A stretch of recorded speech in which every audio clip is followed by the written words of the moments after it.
Hi, Karen Naslund here with another Tips Tuesday for Leaders. I've been talking about change and in particular transition and the William Bridges model on transition. Today I want to talk with you more about the neutral zone and continue my story of how we used his resources to improve how we moved our staff through a staff restructuring. So the neutral zone is the time in between what was and what now will be, or what people come to accept as the new beginning. It's a time of chaos. It's also a time of opportunity and creativity. There are certain behaviors that you can expect from people through the neutral zone. And those include people focusing first on what they have to give up. Now, I mentioned endings in one of my previous Tips Tuesdays, and that is when people are looking at what they are having to give up. The losses, the things that are going to be different or changing for them. And it's going to be one of the first things that they will focus on. And in fact, when it has to do with an organization or business, their main concern initially is going to be about their job security. And keep that in mind as you talk or develop communication strategies around your change initiatives. Secondly, people will feel uncomfortable in trying something new, and this can lead them to wanting to go back to what was. And so you really have to monitor that. And once change begins and once you know that it needs to be implemented, you really should not stop the process. However, you can slow things down if it seems to be happening too quickly and if it's impacting people really negatively, and it's making it really challenging for them to actually to move forward. So don't stop what you've started, recognizing that it is going to be uncomfortable and people will want to go back to what was. Now, I've got a really easy exercise for you to give you an indication of what change is really like. And it's a simple exercise. It's something that you can do at one of your team meetings just to show people the impact of change. You can ask them, and you can try right now yourself, to write, so I'm talking cursive, not printing, your first and last name 5 times with your non-dominant hand. Now, I do this exercise in my training sessions, and I really attend to the thoughts that people have, what people are actually saying while they're going through this. I ask them questions about, is it taking you longer? Why aren't you done yet? Are you having to think about actually what you are writing and forming the letters now that you're using your non-dominant hand? And you end up getting all kinds of feedback that is typical of what happens when people experience change. So it's an exercise that you might want to try. Thirdly, people feel really alone. Even though there may be an entire organization going through it, it is very personal for them, and they're thinking about themselves. And as I've mentioned many times already, the neutral zone is a time of chaos and actually a time of frustration. People feel that someone, leadership, has asked them to move forward, and why does leadership not have all the answers to their questions? Well, if you've been in a leadership position, you know that you do the best that you possibly can in terms of planning, but there are always the unexpected that come up, or things that you may not have the answers to, and this can be really frustrating, and people can feel like it's really chaotic because there isn't the very linear movement from what you imagined something to be when you were doing the planning to actually rolling it out and moving it onto that place of new beginnings.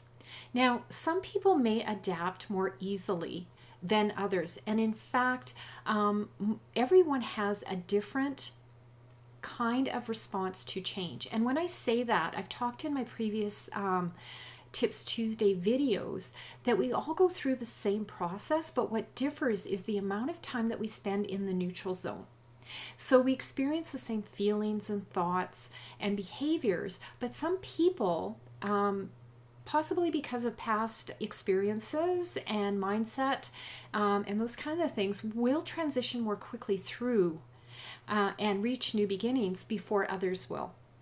And so you may see those people that transition more quickly through it to, to be somewhat frustrated with the staff that are taking longer, and why aren't they getting it, and why are they struggling, and why are they still talking about it, and but you need to give people the time to at their own pace move through it. Now, if once the majority of people have gone through the transition and are on to new beginnings, you see that there are still some people struggling. That's the time when you will want to sit down and have a conversation with them, and maybe look at some other options, find out what they're really struggling with. This may be a time and place when the change is beyond what they're prepared to undertake, and you may have to help them to find some alternatives, either within your organization or outside the organization. People will create disaster scenarios.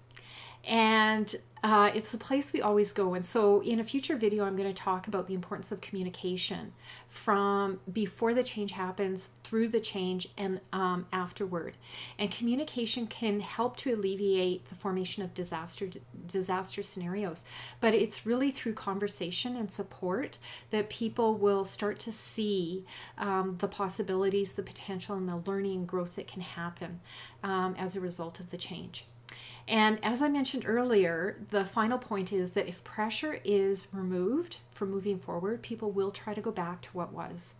And so we don't want to stop change once it has started if we know that it is critical that we do it, and that we just recognize that people are struggling. We can slow it down. We can do whatever is possible to support people to get them through it. But we don't want to stop something once it's started. So let me continue my story about the real situation that I had gone through in terms of staff restructuring. I talked about two scenarios, and one was in relation to doing it the typical way when I was new to my career as a leader within an organization, and then how I had done things differently toward the end of my time with that organization, using William Bridges as, I guess, a guide, as a mentor to my leadership team in trying to do something different and coming away with a more positive outcome for the staff. In the previous video, I had talked about the initial staff meeting that we had held, where we had as many staff as could be there, engaged. And in fact, at that time, I was running an organization where there was over 100 employees. And so we had a good majority of people, and it was expected that they be there if they were not needed within their job. And we shared with them our skeletal view of what this restructuring or this new staffing model could look like. And there was some initial hesitancy. I mean, people just kind of sat there to absorb it. These are all things we expected. And we gave people an hour to 2 hours to sit and talk with one another, to ask questions of us. And we, as a leadership team of 12, went out and openly engaged with people through that time. Recognizing that we could not expect that people are going to be jumping up and down excited by what we were proposing to them, and in fact that they would be skeptical that that we didn't have things already planned out, and that we were just placating them or giving them the opportunity to have a voice when decisions were already made. And so we did talk with them individually and in small groups, and answered any questions that they had. We had questions we asked of them. We really carefully laid out what our action plan was moving forward, as well as talked with them about some of the communication strategies we were going to put in place to ensure that their voice was heard and that they could be part of the actual detailing out of this structure.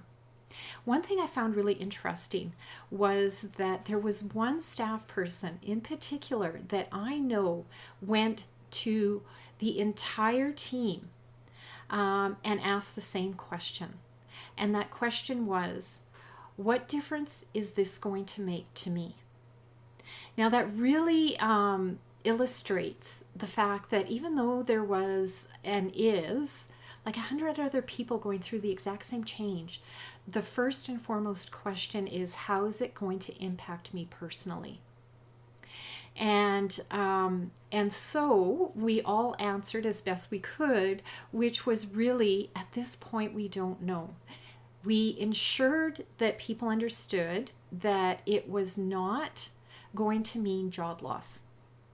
Because again, disaster scenario, worst case scenario is, am I going to have a job at the end of this? And so we really wanted to ensure them around that.